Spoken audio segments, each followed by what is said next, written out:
Alright guys, welcome back to Formula 1 drama. Not Max Verstappen's finest weekend at the Brazilian Grand Prix, and even seemingly admitting after the race was over to deliberately crashing into Lewis Hamilton and potentially trying to take him out of the race, suggesting that he knew that he did not have a competitive car. If he took out Hamilton in that incident, he would cost Hamilton the race victory and probably only give himself a 5-second penalty, which was exactly what occurred. Very much intrigued to your thoughts in the comment section below. Hit the like button if you enjoy, subscribe if you're new as always. Quick comment on Lando Norris. We know he was unwell this past weekend, was really feeling the effects of the food poisoning over the weekends, and he gives his congratulations here to George Russell and says he's feeling a lot better and can't wait to finish the year on a high in Abu Dhabi. But unfortunately for Lando, his fight with the entirety of Alpine for that constructors battle is now pretty much over, with Alpine I think 19 points ahead. Unless Norris wins and it's a double DNF, it's unlikely that they will be able to get that point back. So look, for many reasons, Verstappen not his finest hour this weekend, not just the incidents during the race and even before the race, but certainly as the race was finishing with the incident to not let Perez through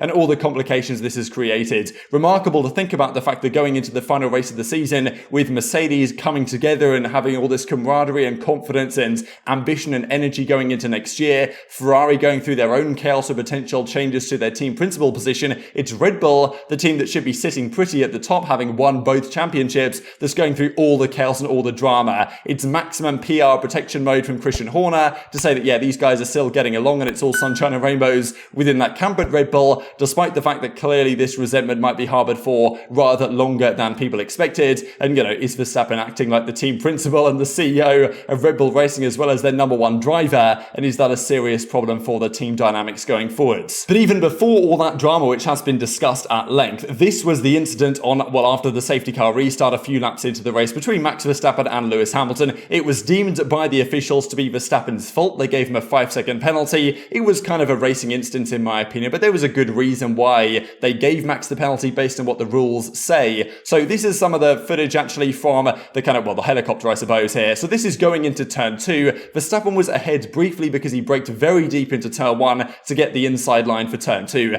Hamilton at this point though was about half a car length ahead. Similar kind of incident, right, to what we saw with Verstappen and Ocon a few years ago when it was kind of roles reversed. Verstappen was on the outside and Ocon was on the inside. Yes, Ocon was trying to unlap himself, so that was a slightly different scenario. And we've seen similar instances like this even with, Kimi Räikkönen and Michael Schumacher way back in the day. But back then, the cars were so much smaller than they are today. You can't really go too wide through this corner anymore like you used to be able to. To get through here alive with two cars, someone's got to yield. Either Hamilton has to pull to the left and give space for Max to go up the inside, or Max has to pull out of the move. So this was what was happening going into the corner, and the FIA is basically saying here, and I think for decent reasons, that basically what Verstappen's done is forced Hamilton off the track. This was after the instance here where both cars go off track. So the idea really is that just consider this situation if Hamilton isn't here. If Verstappen takes the same line with no Hamilton, can Verstappen keep it on the road? Probably not. He takes this very aggressively with a lot of speed into this curb, into a tight right-hander from his perspective and the line he is taking, and eventually ends up off the track anyway. So the argument is from the stewards that, well, look, even if Hamilton wasn't there, Verstappen was not going to be able to make the corner properly, and therefore it's predominantly his fault and a penalty is applied. So whatever you guys think about that, it definitely hurt Lewis Hamilton's race. Mercedes believe that he lost about 1 to 2 tenths of a second of pace because of this incident, and if you look at the overall race pace, Russell was half a tenth quicker than Hamilton on average, and that obviously, he was driving in clean air a lot, and Hamilton was fighting through the field. So considering the potential loss of, downforce that Hamilton clearly had in the middle sector, I think we saw at the end of the race really where Hamilton was struggling in the middle sector, the tighter middle sector where you need all the downforce you can get. Hamilton probably had some damage on his floor and therefore was losing maybe 1-2 tenths of a second a lap to Russell. So you can argue if you take that out of the equation, Hamilton had marginally better race pace than Russell. Now whether that would have been enough to win, that's another question entirely. But this incident pretty much put to an end Hamilton's chances of winning unless he went for a crazy one-stop towards the end of the race that Mercedes decided not to do and secured the 1-2 instead. So Hamilton commented on this. I don't have any concerns. I think it's natural when you have success and the numbers on your chest that you become a bit of a target, but it's okay. Nothing that I haven't dealt with before, talking to Verstappen. And I wonder here if Hamilton not backing out of this corner was a little bit of just to say, Verstappen, look, I'm still here. I'm not going to let you have your own way. And next season's going to be a different story, because Hamilton could have backed out. He's done similar things in the past. He decided not to and just put a marker down to say, look, Max, I'm still here. And next season you've got to be on your guard. Now, these were Max Verstappen's comments on the collision. It was a good move to try try and go around the outside, but then I saw that he had no intention to give me space, and I had no intention to back out. Then, of course, we both went off. So this is the first interesting statement. This is pretty damning, to be honest. The second one I think is even worse. But he basically says outright that he knew that Hamilton wasn't going to give him the space, but yet he went for it anyway. Basically saying that he knew there was going to be a collision, and he still went for it regardless. Now, you could say that this is kind of like an Ayrton Senna mindset, right? Of you go for the move, and that if they back out, they back out. If they don't, they don't. But you could argue over the last several decades, the kind of driving standards have changed to some degree in the expectations, and also, you know, the way the cars are built nowadays, so much bigger than they used to be. You can't maybe quite get away with what you used to. So interesting statements. And the follow-up I thought was even worse. When I saw this, I was like, I actually thought someone had made this up. It was like a parody. But Max actually said this, and we'll see the clip here in a second. So he goes on to say the following: I went around the outside and immediately felt that he wasn't going to leave the space. So I just went for it. He didn't leave me space, so I knew we were going to get together. It cost him the race win. For me, it gave me 5 seconds. Here's the video. I just went for it. He didn't leave me space, so I knew we were going to get together. It cost him the race win. For me, it gave me 5 seconds. It wouldn't have mattered anything for my race because he was just way too slow. And the final part of that comment, of course, it wouldn't have mattered anything for my race. So, I mean, Verstappen's basically admitting here, he knew that he didn't have the car to win this race. He knew that it wasn't on, the win wasn't on that weekend. The car, the degradation was too high, the front end, it didn't turn in properly. He was complaining a lot throughout the entire weekend. And then given the opportunity to send one down the inside of Lewis Hamilton, knowing that contact would be had, he decided to go for it anyway, because he knew that he'd probably get penalised for this. Now, yes, on the radio, he's going to say, oh, you know, he didn't leave me room, and Hamilton's going to say that's no racing incident, mate, all this type of stuff. Like, he probably felt like he might have got a penalty for that, as he did, but still, he reckons, look, it didn't matter for my race, and in fairness, it didn't really matter for his race. He pitted for a new wing, made his way back through the field. Yes, he finished P6 in the end behind Alonso, he had the slow stop as well, but the reality is that Verstappen, you know, if he's not winning, he doesn't really care that much, but he still cares about finishing above his teammate, clearly, is what we saw at the end of the race. So yeah, how do you guys decipher this from Verstappen? Because to me, he's kind of like basically saying that he caused this crash on purpose to a certain extent. He's well saying, well, look, I knew Hamilton wasn't going to leave me space. I could have backed out and made sure we didn't collide, but I went for it anyway. And of course, basically just saying that he knew that this was going to affect Hamilton's race and knew that it wasn't really going to affect his own. So yeah, I don't know if this is out of spite or if Verstappen was just having a bad weekend here,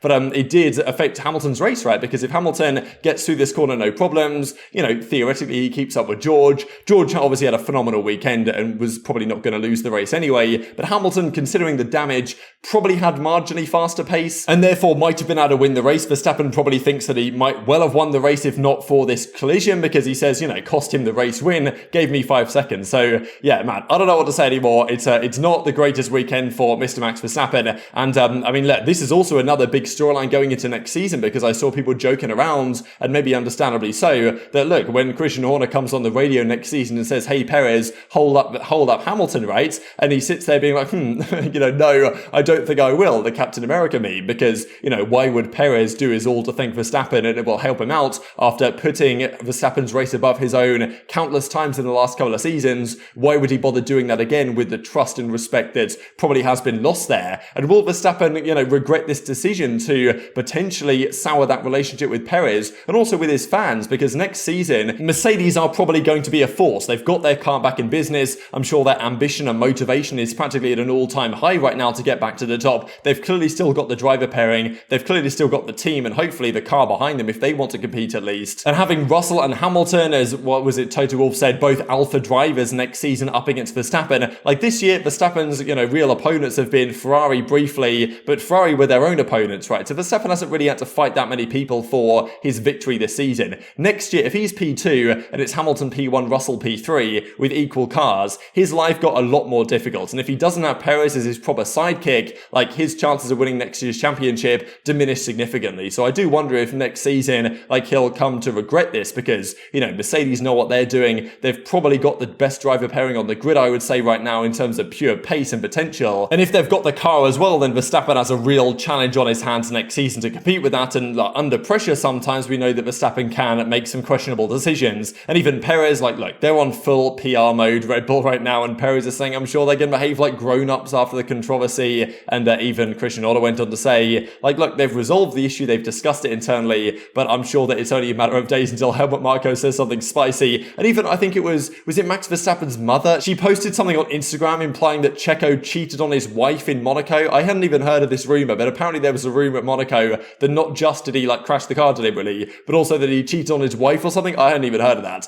But like Max's mum was on Instagram talking about that, and I'm like, oh my god, this is not good for the teammates, right, or the team cohesion next season. So regardless of what you hear out of the Red Bull camp, it's definitely not all sunshine and rainbows going on there. Who knows what's going to happen in Abu Dhabi, right? Of course, Toto Wolff has said that Hamilton doesn't need their prioritization. If they have a quick car, they might win again. If they don't, they won't. And Red Bull, you'd expect to be back in business with only one practice session to set up their car in Brazil. Wasn't going to happen. Can they go 2 in a row, Mercedes? That would be, I'm sure, give them a lot of confidence going forwards. But Verstappen probably will have to get his elbows out to win this one, as he did on occasion this time last year. And even I thought some interesting comments here from Toto Wolff about the Mercedes kind of situation, because for several years now they have kind of pushed for racing between their drivers. They don't want to do anything crazy unless it's mathematically out of contention, then they might change things around. But apart from that, they've always stood for free racing. They certainly backed that up and probably, chucking the dagger into Red Bull a little bit after their discussions after the race. And just a couple more things to mention here from Lewis Hamilton. It was 2 years ago on this day where he won the Turkish Grand Prix in remarkable fashion to secure his 7th World Championship title. And even this past weekend joins, it was the Imola Grand Prix earlier this season with Perez and Verstappen on 58 points gained from a team in a weekend. The record until sprint races were for the Abu Dhabi Grand Prix in 2014, where there was double points for the end of the season. But, 2 races this season have gone 58 points for a team.